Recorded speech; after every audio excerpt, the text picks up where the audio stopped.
welcome to this inspirational way on how to end a year and start a new year with looking back to what you have achieved so far in the last few years and looking forward what goals you might want to set, and also to see with your family, what was the most pleasurable things you have done and so on.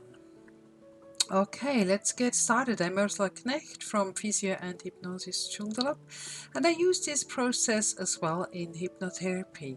So it is quite interesting to see how people are refocusing when they are in hypnotherapy and then change their lifestyle, change what they focus on, change what is important in their lives. So I do that with my partner every year, and it's really great to look back to old notes. So if you do that on a paper, you want to choose an A3 paper or bigger, you can obviously also do it on a computer. It doesn't really matter. The key, however, is that you focus on what can you be grateful for, what has changed in your life in these different topics that you are grateful for. So this might be that you have improved health, you feel stronger in your body, you have less aches and pains and so on, or your mindset is more focused, you're calmer, whatever it may be. Your lifestyle, your holidays, you may look back the last 5 years and say, oh, we were there, we had these great experiences.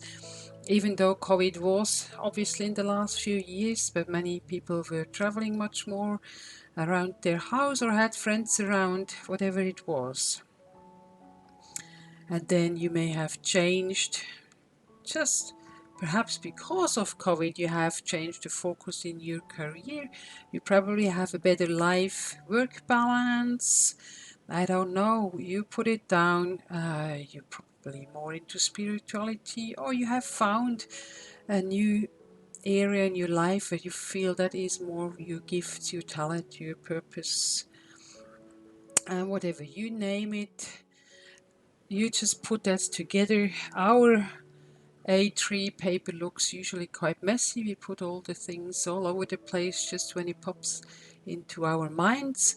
And what really helps as well when you do it as a family or even yourself is to have some uplifting music in the background. That usually helps quite a bit to just focus on these good things. And then also when you do it together as a couple or as a family, it's interesting to hear, what the other person actually, or your kids or whoever it is, find, that was really great. And you think, that's interesting that he or she thinks that was great.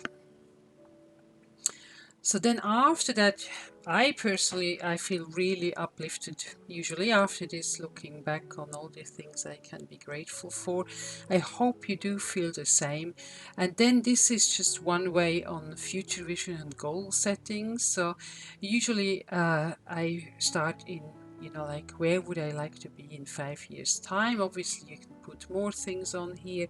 You can put on your own business, you can put on your finances, you can put on whatever it may be. So I usually start, so where would I like to be in 5 years' time? And then I go back, okay, if I want to be there in 5 years' time, what would I have to do in 3 years' time? Or sometimes it's easy to see, okay, if I want to be there in 5 years' time, what do I start doing today? What's the important thing I'm going to do this year? What we can see nowadays is that people tend to overestimate what they can achieve in 1 year, but they tend to underestimate what they can achieve in 3 to 5 years. So that's often easier to actually have longer term goals, and then, like I mentioned before, looking back every year on those goals you have already achieved. It is uplifting to see. Usually we don't achieve all of those goals, and some of them are probably you achieve in a shorter time period and some take a little bit longer. That's all fine. Then from there you may want to start and make a vision board. So in other words, you're gonna cut out some photos or take some photos of things you like to have, like family gatherings. Who would be, on a birthday celebration? How many people would sit on your table? the next step in your education, your career, in your work, in your schooling, whatever it may be. What are the next steps you want to take? This is a bit my spirituality picture. You know, I think if I'm more positive, if I am more uplifting, if I have good energy, then you see the ripple effect on just on one drop it has to other people, to the family, to my clients, and so on. You may want to start a new hobby, who knows, or get a dog, or get another pet, I don't know. Just think about that. Or you may have dreams on where you want to go and travel, things you want to explore, new things you want to figure out. And then you can put that all together as a vision board and place it somewhere where you can easily see it. For example, I have stuff just behind my computer screen in my office, but I want to focus on things I want to achieve. So that's just some ideas on how to start a new year and how to look back gratefully on the past 5 years and then look forward, set your goals, set your visions, and so on.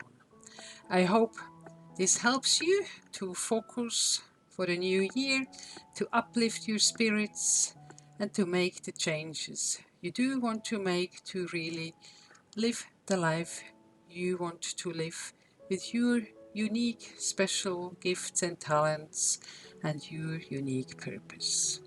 Okay, if you like videos like that, then give me your thumbs up, follow me, and share this video with your friends and family. Thanks a lot for watching, and bye bye for now.